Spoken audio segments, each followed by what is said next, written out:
We're now joined by Redge Nkosi, Executive Director and Head of Research at FirstSource Money. And he joins us now via our video link. Mr. Nkosi, thank you so much for your time this evening here on SABC News. I mean, we've seen it all and we've heard it all from political parties, with many of them prioritizing jobs during, be it campaign trails or election manifestos. The promises they have made when it comes to job creation, are they realistic? Thanks for having me. Well, unfortunately, I do not see any realism in any of those promises made, because fundamentally, it's quite easy, I think, for anyone to promise jobs. How do these jobs come about? They come about by reorganizing the economy. We do not see any one of these parties telling us how they're going to reorganize the economy such that such an economy begins to create jobs. So they're just promising all of us, we're going to create 2 million jobs, 9 million jobs, and so on and so forth. The ANC is jumping up and down as well, telling us the same old story that I've been telling us for the past 30 years that has never materialized at all. So yes, it's okay that they're telling us the story, but quite frankly, when we critically look at the policy regimes these parties have put in place, there's nothing like jobs of the nature they're trying to promise us can be created at all. Whether it is after June or after May or even next year. So we don't expect anything from any one of these parties, apart perhaps from one which has got a fundamentally reorganized macroeconomic framework, maybe that one, but I'm afraid the promises are and will remain promises. And something that you touched on is the issue around the state of the economy. And for you to create jobs, you need a willing economy. We have a very stagnant economy, and an economy that's been struggling for quite some time with no economic growth. And looking at these job creations and these promises which have been made to South Africans, would you just say that it's elections and it's just political talk? It's political posturing. It's election time. Everyone has to be seen to be doing something. But like I said, if we cannot see policy proposals that make sense or are going to change the direction of the economy, we can forget about jobs, we can forget about industrialization, we can forget about social upliftment, and indeed poverty reduction, debt, and so on. So the ANC hasn't given us anything new almost since 1996. It's the same, gear type of framework that is continuing and in fact getting worse. These others are coming up on the table. They haven't, as I said, given us a proper macroeconomic regime that would in fact catalyze the economy to give us the jobs they're promising. So a flat out economy as it is, growing at about 1% or even less, is unlikely to give us jobs at all. So it is election time. It is time to posture around and tell us about all these stories you never come to be realized. What is needed in South Africa when it comes to policies that can drive job creation?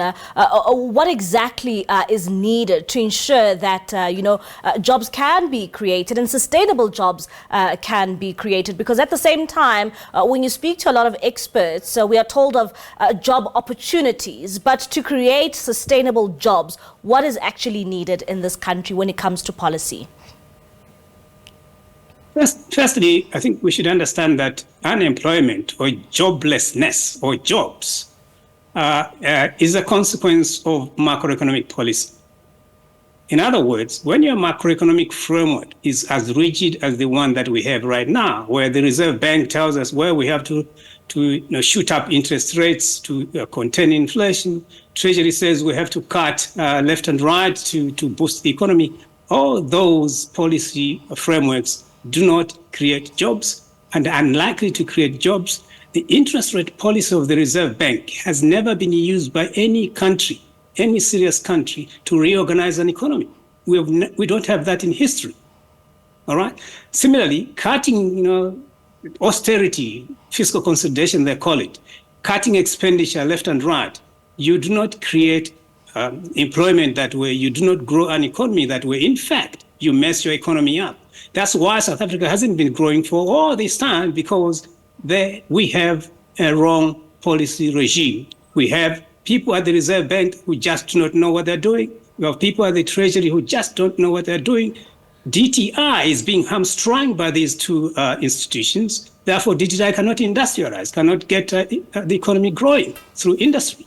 So we need a change, a complete shift from the Reserve Bank, a complete change from Treasury, if we were going to see any change in the economy going forward. And we're always being told by, political experts that, South Africa may find themselves at a coalition even on a national level. If we do indeed see a coalition government take place in this country on a national level, what will this mean for job creation?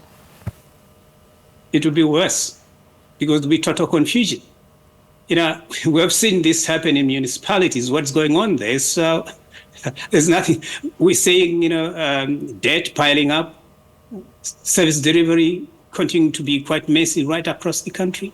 So we do not expect anything to come from the coalition that's likely to be the feature of the political landscape going forward.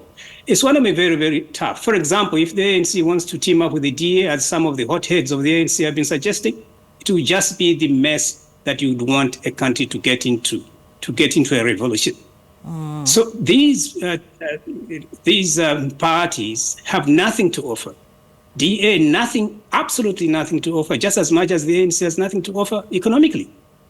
So we don't expect much from these coalitions going forward. I'm afraid they're going to be the case, as it seems to be. And indeed, we should expect yet another decade of miserable growth, poverty, and perhaps a revolution, I think, coming forward in some years to come. All right, Mr. Nkosi, thank you so much for your time and for your contributions tonight here on SABC News. That is Redge Nkosi. He is Executive Director and Head of Research for FirstSource Money.